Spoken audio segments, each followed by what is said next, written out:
दर्शकवृन्द नमस्कार। AP talk टाइममा स्वागत छ। म मनोज जोशी। होली पर्व अर्थात् रङ खेल्ने पर्व, आपसी माया प्रेम सद्भाव अभिवृद्धि गर्ने पर्व अनि वसन्त ऋतुलाई स्वागत गर्ने पर्वका रूपमा यो पर्वलाई लिइन्छ र हर्षोल्लासका साथ मुलुकभर मनाइन्छ। फाल्गुन शुक्ल पूर्णिमाका दिन मनाइने फागु अर्थात् होली पर्व आज हिमाली एवं पहाडी जिल्लामा हर्षोल्लासका साथ मनाइँदैछ भने भोलि तराईका जिल्लामा मनाइन्छ। वसन्त ऋतुको आगमनसँगै आपसी मेलमिलाप र सद्भावनाको सन्देश लिई आउने फागु पर्वको आफ्नै विशेषता छ। पहिलाका वर्षमा उत्ताउलो रूपमा मनाइने यो पर्व पछिल्लो समय सभ्य बन्न थालेको छ। सडकमा काम विशेषले हिँड्नलाई इच्छा विपरीत रङ र लोला हान्ने क्रम पनि बन्द हुँदै गएको छ। आज हामी वर्षमा एकपटक मनाइने फागु पूर्णिमाको सामाजिक सांस्कृतिक पौराणिक महत्त्वको बारेमा चर्चा गर्नेछौँ। हामीसँग हुनुहुन्छ संस्कृतिविद रामदयाल राकेश। स्वागत छ यहाँलाई। धन्यवाद। कस्तो छ यहाँलाई? ठीक छ। यो आज फेरि घुम्दै फिर्दै फागु पूर्णिमा पर्व आएको छ। वर्षमा एकपटक मनाइने यो पर्व हामीले हर्षोल्लासपूर्वक मनाइन्छ, तर यसको पौराणिक सांस्कृतिक लगायत मौलिक परम्पराको विशेषता के हो भन्ने ज्ञान पनि नहुन सक्छ। यहाँले भनिदिनुहोस् कि फागु अर्थात् होली पर्वको ऐतिहासिक, धार्मिक, सामाजिक एवं सांस्कृतिक महत्त्व के छ? सर्वप्रथम त यो फागु पर्व वर्षमा एकचोटि मनाइन्छ, उत्साह उमङ्गको साथमा मनाइन्छ र यसको आफ्नै मौलिक विशेषता छ, यसको सौन्दर्य छ, यसको सांस्कृतिक पृष्ठभूमि छ, धार्मिक पृष्ठभूमि छ, जस्तो कि तपाईँले उल्लेख गरिसक्नु भएको रहेछ। वास्तवमा कुनै पनि चाडपर्वको ऐतिहासिक, सामाजिक, सान्दर्भिक एउटा पक्ष हुन्छ। त्यो पक्षलाई उद्घाटित गर्नको लागि, त्यो पक्षलाई जनसमक्ष ल्याउनको लागि यसको आफ्नो विशेषता, मौलिकता हुन्छ। होली पर्वको पनि सांस्कृतिक महत्त्व छ। हाम्रो पूर्वीय संस्कृतिमा हरेक चाडपर्वको आफ्नो मनोवैज्ञानिक पृष्ठभूमि पनि छ। मनोवैज्ञानिक पृष्ठभूमि किन छ भने सामाजिक, सांस्कृतिक, धार्मिक, पौराणिक पृष्ठभूमिको साथसाथमा मनोवैज्ञानिक पृष्ठभूमि पनि साथ यसको भूमिका पनि स्पष्ट देखिन्छ। जस्तो अहिले यो पर्व कृषिसँग जोडिएको छ। कृषकहरू अहिले फुर्सदमा छन्, उनीहरूलाई कुनै चिन्ता फिकर छैन। अहिले एकदम स्वतन्त्र भएर यो पर्वलाई मनाउने पूर्ण तयारीमा व्यस्त हुनुहुन्छ। त प्रत्येक पर्वको एउटा मनोविज्ञान हुन्छ। मनोविज्ञान के हुन्छ भने आमोद प्रमोद गर्ने, मनोरञ्जन गर्ने। अब यसको सांस्कृतिक पृष्ठभूमि तपाईँले केलाउँदा कस्तो छ भने हाम्रो संस्कृतिको एउटा सबल पक्ष यसमा देखा पर्दछ।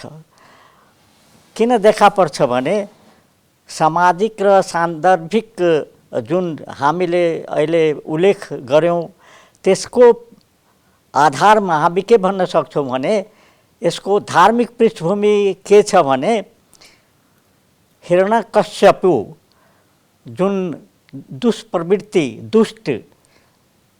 प्रवृत्तिका द्योतक हुन्, प्रतीक हुन् र प्रहलाद सत्यको प्रतीक हुन्, हैन। हिरण्यकश्यपुले प्रहलादलाई षड्यन्त्र गरेर मार्ने योजना बनायो, किनभने प्रहलाद भगवानको भक्त हुनुहुन्थ्यो।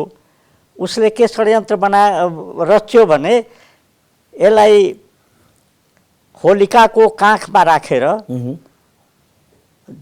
यसलाई जलाएर मार्ने उसको युक्ति थियो आफ्ना पुत्रलाई। त यो यस धार्मिक पृष्ठभूमिको आधारमा हामी के भन्न चाहन्छौँ भने यो असत्यमाथि सत्यको विजय हो, दुर्गुणमाथि सगुणको विजय हो, हैन।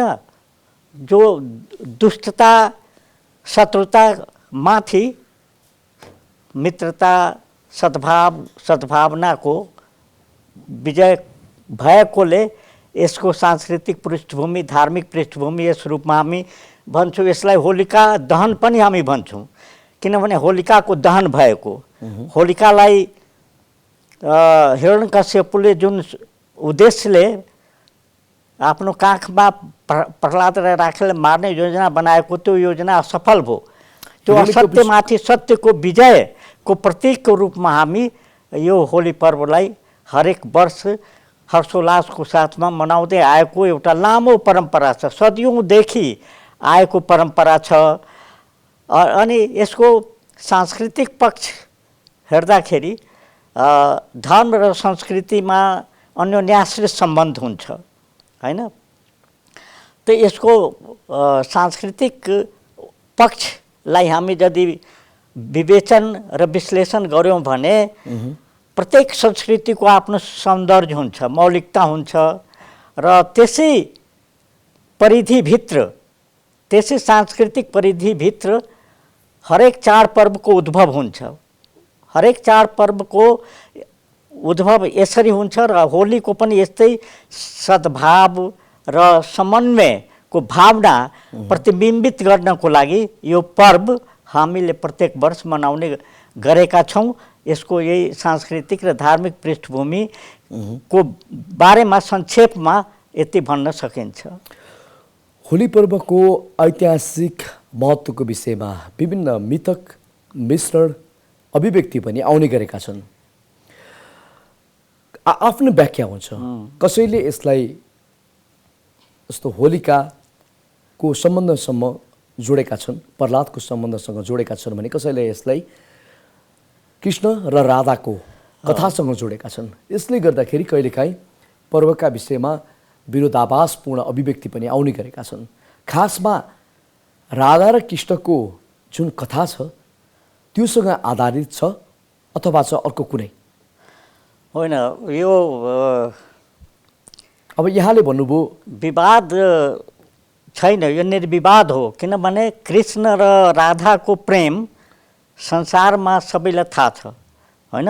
कृष्ण राधासँग मात्र होइन, 16,000 गोपिनीहरूसँग पनि यमुना तटमा होली खेलेको हामी थाहा पाउँछौँ। यदि पुराणलाई हामी पढ्छौँ भने हाम्रो जुन सांस्कृतिक एउटा धरोहर छ त्यो पढ्दाखेरि हामीलाई थाहा हुन्छ कि कृष्ण र राधामा जुन अमर प्रेम थियो त्यो प्रेमको प्रतीक अथवा कामदेव या रतिको प्रेमसँग पनि हामी यसलाई जोड्छौँ। किनभने होलीमा एउटा कामुक भावनाको स्फुरण स्वतः हुन्छ। बाल बालिकादेखि लिएर तरुण तरुणीहरूमा, पति पत्नीमा, प्रेमी प्रेमिकाहरूको बिचमा कामदेव र रतिको प्रभावले गर्दाखेरि यस्तो प्रेम भावना स्फुरित हुन्छ जसले गर्दाखेरि उत्साह र उमङ्ग आउँछ। जसरी प्रकृतिमा तपाईँ अहिले हेर्नुहोस्, प्रकृतिमा कति परिवर्तन भएको छ, नयाँ नयाँ कोपिलाहरू पलाइराखेको छ, त्यस्तै प्रेमको कोपिला पनि हृदयमा पलाउँछ यो वसन्त ऋतुमा। यसलाई उत्तेजनात्मक पर्व पनि भन्न मिल्छ? उत्तेजनात्मक भन्दा पनि यो कामोत्सवको पर्व हो, रङ्गोत्सवको पर्व हो। यसलाई मदनोत्सवको पर्व पनि भनिन्छ, होइन। मदन उत्सव, मदन माने कामदेव र रतिको जुन मैले प्रसङ्ग ल्याएँ, त्यस्तै महादेव र पार्वतीसँग पनि यसलाई जोडिएको छ। कैलाश पर्वतमा महादेव र पार्वतीले यो होली पर्व मनाएको पनि हाम्रो पौराणिक प्रमाण छ। त्यस्तै कामदेव र रतिसँग पनि जोडिएको छ। कृष्ण र राधा त प्रेमको एउटा अवतार नै भने पनि हुन्छ, प्रेमिल भावना, जसले गर्दाखेरि आजका युवाहरूमा पनि युवतीहरूमा पनि त्यो प्रेमिल भावना उत्पन्न हुन्छ। यो पर्वमा, होली पर्वमा तपाईँले उत्तेजनात्मक भन्नुभयो, उत्तेजनात्मक त होइन, तर यो प्रेमात्मक, होइन, प्रेम जुन सृष्टिमा सबभन्दा अमूल्य चिज हो, त्यसको स्फुरण भएकोले यसलाई हामी के भन्न सक्छौँ भने यो प्रेमको पर्व हो, रङ्गको पर्व हो। रङ्ग कालो रङ बाहेक सबै रङ प्रेमको प्रतीक हो, होइन। यसमा रङ्गको पनि आफ्नो मनोवैज्ञानिक महत्त्व हुन्छ। मनोविज्ञानसँग जोडिएकोले, होइन, मानिसको मनस्थिति, मानसिक स्थितिसँग पनि यस पर्वलाई हामीले जोडेर यसको व्याख्या गर्न सक्छौँ। र यस अर्थमा र सन्दर्भमा हामी यो भन्न सक्छौँ कि यो उत्तेजनात्मक भन्दा यौनात्मक प्रेमात्मक पर्व हो। उत्तेजना अलिकति सान्दर्भिक शब्द भएन कि जस्तो मलाई लाग्छ। यो यौनात्मक, यौन भावनाको स्फुरण हुन्छ यसमा, प्रेम भावनाको स्फुरण हुन्छ, प्रस्फुटन हुन्छ। जसरी प्रकृतिमा अहिले हामी हेरिराखेका छौँ कि फुलहरू फुलिराखेका छन्, भमराहरू त्यसमाथि फुलको रस चुस्नमा मस्त छन्। यो मौज र मस्तीको पर्व हो यो, होइन। उत्तेजनालाई हामीले बिर्सेर यसलाई मौज र मस्तीको रूपमा यस पर्वलाई मनाउने गर्छौँ। उल्लासमय माया प्रेम साटेर, माया प्रेम सद्भाव तरिकाले मनाइने समन्वय भावनाको यहाँ होली पर्वमा हामी साक्षात अनुभव गर्न सक्छौँ। त्यसोस्ले यो होली पर्व एउटा प्रेम, उल्लास, मौज मस्तीको पर्व हो। खानपिनदेखि लिएर सबै थोकको विचार गर्दाखेरि यो होली पर्व एउटा प्रेमोन्माद पूर्वको प्रेम हो कि प्रतीक हो कि, होइन। रङ्गहरू, अबिरहरू जुन हामी प्रयोग गर्छौँ, त्यो रङ अबिरको पनि आफ्नो प्रतीकात्मक अर्थ हुन्छ। रङ अबिर हामी खुसी भएपछि प्रयोग गर्छौँ। विजय प्राप्त गरेपछि हामी अबिर एक आपसमा दल्छौँ। किनभने त्यो प्रेमको प्रतीक हो, त्यो एक सद्भावको, साम्प्रदायिक सद्भावको प्रतीक हो, एउटा सामाजिक सद्भावको प्रतीक हो। सामाजिक जुन हाम्रो चेतना छ, त्यो चेतनालाई झन् यो विकसित गर्दो रहेछ र सामाजिक जुन सङ्कुचित परिधि छ त्यसलाई तोड्ने गर्छ, उजागर गर्छ। र त्यस अर्थमा यसलाई हामी होली पर्वलाई एउटा सार्थक पृष्ठभूमिमा व्याख्या गर्न सक्छौँ। पहाडी जिल्लामा आज मनाइन्छ जुन फागु पूर्णिमा भनिन्छ र तराईमा अधिकांश स्थानमा भोलि मनाइन्छ, जसलाई होली भन्ने गरिन्छ। यहाँले प्रस्ताइदिनुहोस् कि फागु पूर्णिमा जुन पहाडी जिल्लामा मनाइने र तराईमा भोलिपल्ट मनाइने अथवा होली, यो दुईटा जुन शब्द छन्, होली र फागु पूर्णिमा, यसको सार भाव त एउटै हो, भिन्नता के छ? भिन्नता के छ भने होली तराई मधेसमा भनिन्छ, हाम्रो छिमेकी राष्ट्र भारतमा पनि होली नै भनिन्छ। फागु हामी नेपाली सन्दर्भमा फागु शब्दको प्रयोग गर्छौँ, होइन। मैथिलीमा त होरी भनिन्छ, होरी फगुवा, होइन, भनिन्छ यसलाई। त्यो यो शब्दको अर्थतिर हामी नजाउँ, सबैको एउटा आफ्नो महत्त्व हुन्छ, होइन। त अब तपाईँले जुन प्रश्न गर्नुभयो कि तराई मधेसमा पूर्णिमाको भोलिपल्ट होली मनाउने गरिन्छ, पहाड र काठमाडौँ उपत्यकामा पूर्णिमाको दिनमा मनाउने गरिन्छ। त्यो यो सदियौँदेखि आएको परम्परा हो। हरेक संस्कृतिको आफ्नो मौलिकता हुन्छ, सौन्दर्य हुन्छ। अब तराई मधेस समथर प्रदेश हो, पहाड, काठमाडौँ उपत्यका पहाड पर्वतले, डाँडा काँडाले भरिएको पृष्ठभूमिमा हामी यहाँ बसिराखेका छौँ। होइन। यसको आफ्नो भौगोलिक महत्त्व पनि छ। सांस्कृतिक महत्त्वको साथसाथमा होलीको भौगोलिक महत्त्व पनि हामी यसमा विचार गर्नुपर्ने हुन्छ। समथर भूमि भएकोले र छिमेकी राष्ट्र भारतमा मिथिलाञ्चल एउटा अर्कै प्रदेश भएकोले त्यो र हाम्रो मिथिलाञ्चलमा या समथर तराई प्रदेशमा यो पर्व भोलिपल्ट मनाउनको पछाडि यस्तो मनोविज्ञान छ, सदियौँदेखि आएको परम्परा छ, जुन परम्परालाई हामीले बिर्सनु हुँदैन। किनभने हामीले परम्परा बिर्स्यौँ भने हाम्रो संस्कृतिको ह्रास हुन्छ, हाम्रो संस्कृति क्षीण भएर जान्छ। परम्पराले नै संस्कृतिलाई, संस्कारले नै संस्कृतिलाई बलियो बनाउँछ, होइन। यस्तो सुदृढ बनाउँछ संस्कारले संस्कृतिलाई कि यो बन्धन जुन हुन्छ त्यो एकदम बन्धन मजबुत हुन्छ, बलियो हुन्छ। र यो होली पर्व पनि सामाजिक सम्बन्धलाई, सांस्कृतिक सम्बन्धलाई, धार्मिक सम्बन्धलाई बलियो बनाउने एक प्रकारको महत्त्वपूर्ण चाड हो। त भौगोलिक दृष्टिकोणले, सांस्कृतिक धार्मिक दृष्टिकोणले पनि फरक फरक भूभागको आफ्नो आफ्नो संस्कृति हुन्छ। अब काठमाडौँ उपत्यकामा अर्कै किसिमबाट यहाँ चिर ठड्याएर एक हप्ता पहिलादेखि फागु मनाउने गरिन्छ। तराई मधेसमा के हुन्छ भने वसन्त पञ्चमीदेखि नै होलीको प्रारम्भ हुन्छ, होलीको सुरुवात हुन्छ। त्यसै दिनदेखि अबिर र होलीको प्रयोग हुन थाल्छ। जस्तो यहाँले भन्नुभयो कि अब आफ्नै मौलिक परम्परा हुन्छ, त्यो सदियौँदेखि चलिआएका छन्। कतिपय समयमा हामीले समय र युग परिवर्तनसँगै त्यसलाई हामीले चल्नु पनि पर्छ र बदल्नु पनि पर्छ समयको माग अनुसार।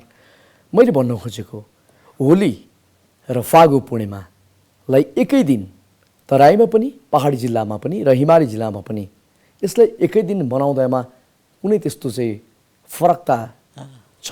धेरै फरक सकिन्छ। किन? कुनै पनि संस्कृतिलाई तपाईँले रातोरात परिवर्तन गर्न सक्नुहुन्न। संस्कृतिको आफ्नो जरो हुन्छ, संस्कृतिको आफ्नो परम्परा हुन्छ, होइन। अब यसको अर्थ त यो हो कि हाम्रो संस्कृति परिवर्तनशील हुन्छ। धर्म कहाँको? नेपालको होइन? होइन, पर्व नेपालको होइन? नेपालको पर्व हो, तर एउटै दिन मनाउने गरेपछि त आफ्नो जुन संस्कृतिको मौलिकता छ, विशेषता छ, त्यो त नष्ट भएर जान्छ। तराई मधेसको संस्कृति र पहाड र काठमाडौँ उपत्यकाको संस्कृति समान कहिले पनि रीतिरिवाज हेर्नुहोस्, चाडपर्व हेर्नुहोस्, जीवनशैली हेर्नुहोस्, होइन, लगाइ के अरे कपडा पोसाकको स्थितिको विचार गर्नु, सबै फरक छ। तर मुख्य कुरो के हो भने होली त्यो जुन अन्तर छ, संस्कृतिको अन्तर छ, त्यसलाई मेटाउने गर्छ। त्यो पो मुख्य पर्छ। त्यसको संस्कृतिको प्राण तत्त्व त्यहाँ हामी भेट्छौँ, होइन। यो अर्थ हो, यस अर्थमा यो होइन कि संस्कृतिलाई चेन्ज गर्ने हामी रातोरात कुनै पनि संस्कृतिलाई हामीले चेन्ज गर्न सक्दैनौँ र त्यो गर्नु पनि हुँदैन। किनभने संस्कृति परिवर्तनशील हुन्छ, संस्कृतिमा परिवर्तन आउँछ, संस्कार त्यसमा संशोधन गर्न सकिन्छ, तर संस्कृतिमा आमूल परिवर्तन गर्नु हुँदैन। र यो तपाईँको प्रश्न जुन छ एकै दिन मनाए कसो हुन्थ्यो भनेर, त्यो चाहिँ त्यति तार्किक मत होइन। किनभने तपाईँ कुनै पनि संस्कृतिलाई, होइन, एकाएक परिवर्तन गर्न सक्नुहुन्न। त्यसको प्रतिक्रिया हुन सक्छ, त्यसको रियाक्सन हुन सक्छ, होइन। त्यस्तो हामीले विचार राख्नु हुँदैन। मैले भन्न खोजेको जस्तो एउटै जिल्लामा पनि कतिपय भूभाग तराईमा परेको हुन्छ, कतिपय भूभाग सहरी क्षेत्रमा पहाडतिर परेको हुन्छ। त्यही जिल्लामा कतै भोलिपल्ट मनाइन्छ, कतै पूर्णिमाको दिनमा मनाइन्छ। यसले गर्दाखेरि एउटा एकताको भाव, सँगै बसेर मनाउने जुन जसको इच्छा हुन्छ त्यसलाई त बाँडफाँड गरिदियो नि त। होइन, यो बाँडफाँडको कुरो भएन। तपाईँको विचारलाई म समर्थन गर्छु कि एकता हुनुपर्छ। तो संस्कृति त एकता नै स्थापित गर्नको लागि संस्कृति हो। संस्कृति शब्दको नै अर्थ यो हो कि जुन हाम्रो संस्कार छ त्यसमा परिमार्जन परिवर्तन हुँदै जान्छ समयअनुसार। तर यो एकै दिनमा गर्दाखेरि त्यो आमूल परिवर्तन हुन्छ, यो एकदम सबैलाई स्वीकार्य हुन सक्दैन। किनभने हाम्रो संस्कृति, हामीले जुन संस्कृतिलाई सदियौँदेखि मनाउँदै आएका छौँ, अपनाएका छौँ, त्यो संस्कृतिलाई हामीले एकाएक हैन त्यसमा परिवर्तन हामी ल्याउन सक्दैनौँ। त्यसमा धेरै कुरा, अन्य कुरा पनि जोडिएको हुन्छ। अनेक फ्याक्टर्सहरू छन् यहाँ हैन। सांस्कृतिक फ्याक्टर छ, भौगोलिक छ, धार्मिक छ, सांस्कृतिक छ। त्यो गर्दाखेरि यसरी एकै दिन मनाउँदाखेरि एकता हुन्छ र 2 दिन मनाउँदाखेरि एकता हुँदैन भनेर होइन। यो होलीको महत्त्व नै एकता हो। साम्प्रदायिक सद्भाव मैले सुरुमै भने हैन। समभाव जुन छ हाम्रो सत्यमेव जयते भन्छ हैन। हाम्रो संस्कृतिको जुन उद्घोष छ, त्यो उद्घोषलाई हामीले आत्मसात गर्नुपर्छ। हामीले प्रत्येक संस्कृतिलाई आत्मसात गर्नु छ। हरेक संस्कृतिलाई हामीले सम्मान गर्नुपर्ने हुन्छ। मैले यसमा एउटा कुरा जोड्न चाहेँ। म पहाडको व्यक्ति, मेरो घर तराईमा छ। उदाहरणको लागि मलाई कार्यालयबाट बिदा लिएर होली मनाउन जानु छ, तर त्यसको भोलिपल्ट पहाडी जिल्लामा, सहरी अन्य क्षेत्रहरूमा, उपत्यकामा कार्यालय लाग्छ। म दुधारमा परेँ, म होली मनाउन जाउँ, उतातिर छुट्टी छ, यतातिर मैले कार्यालय त्याग्नुपर्ने हुन्छ। तर मिलेन भने म त वञ्चित हुन्छु नि त। सामान्य उदाहरण। यो तपाईँको भनाइ म बुझ्छु, तर यसो मूल जुन संस्कृतिको तत्त्व छ त्यसलाई हामीले ग्रहण गर्नुपर्छ। अब तपाईँ म नै यहाँ बसिराखेको छु, आज पनि म होली मनाउँछु, भोलि पनि मनाउँछु हैन। यो अर्कै कुरो हो, त्यो आफ्नो इच्छाको कुरो हो। आज म नमनाएर पनि बस्न सक्छु हैन। त यो स्वैच्छिक कुरो हो। तर जुन परम्परा छ, सदियौँदेखि चल्दै आएको परम्परा छ, त्यसलाई तोड्नु त्यति युक्तिसङ्गत हुँदैन। तपाईँको भनाइलाई म बुझ्छु, तर त्यसमा तात्विक अन्तर छ। धेरै सांस्कृतिक त्यसमा उल्झनहरू छन्, जसलाई हामीले एकबाग तोड्नु हुँदैन। एकाएक हामीले त्यो संस्कृतिलाई एकै दिन हामीले मनाउँदाखेरि एकता हुन्छ, 2 दिन मनाउँदाखेरि एकता हुँदैन। संस्कृतिको सन्देश के हो? होलीको सन्देश के हो? साम्प्रदायिक सद्भाव, एकता हैन। त्यो पो महत्त्वपूर्ण कुरो हो। आज मनाउँदाखेरि र भोलि मनाउँदाखेरि यसमा कुनै फरक पर्दैन जस्तो मलाई लाग्छ हैन। यो आफ्नो आफ्नो भौगोलिक स्थितिको अनुसार हामी यसलाई सदियौँदेखि आत्मसात गर्दै आएका छौँ। त्यसले एकै दिन यो गर्नु त्यति मुनासिब देखिँदैन। अब हामी कार्यक्रमको अन्तिममा आइसकेका छौँ। अन्तिममा यहाँले भनिदिनुहोस् कि म यसलाई जोडेर फेरि एउटा प्रश्न राख्न चाहन्छु कि होली अर्थात् फागु पूर्णिमा भारतबाट आयातित धर्म हो कि होइन, कि नेपालको धर्म हो, नेपालको पर्व हो?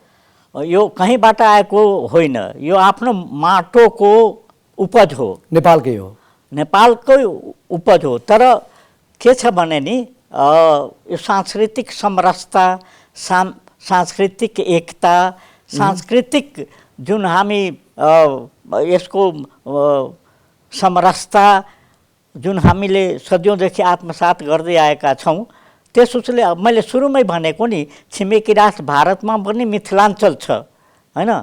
मिथिलाञ्चलको संस्कृति र नेपालको मिथिलाञ्चलको संस्कृतिमा कुनै फरक छैन हैन। त यो आयातित संस्कृति होइन, यो आफ्नो देशको, आफ्नो भूमिको, आफ्नो माटोको उपज हो।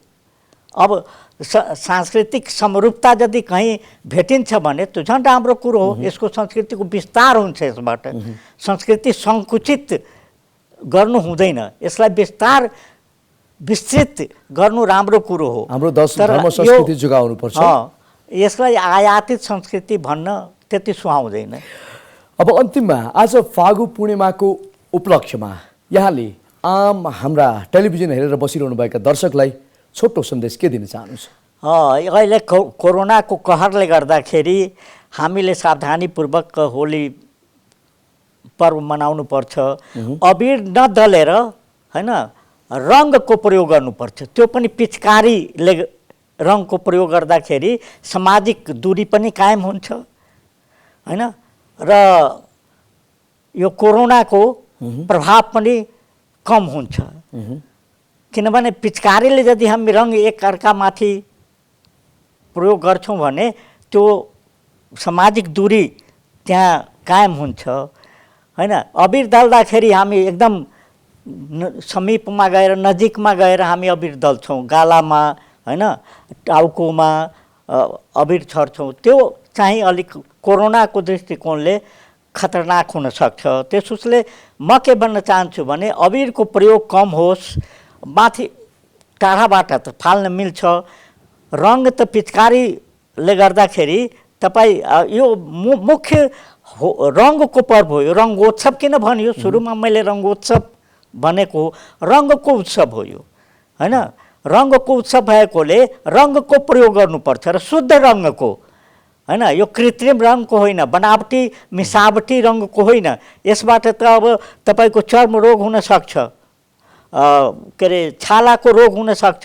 त्यसो शुद्ध पवित्र रङ पानीमा घोलेर पिचकारीद्वारा हामी यो पर्व मनायौँ भने कोरोनाको कहरले केही पनि असर पर्दैन। हस्, धन्यवाद यहाँसम्म आएर आफ्नो महत्त्वपूर्ण भनाइ राखिदिनु भएकोमा। ल तपाईँलाई पनि AP1लाई पनि धन्यवाद छ, मलाई मौका दिनुभयो त्यसको लागि।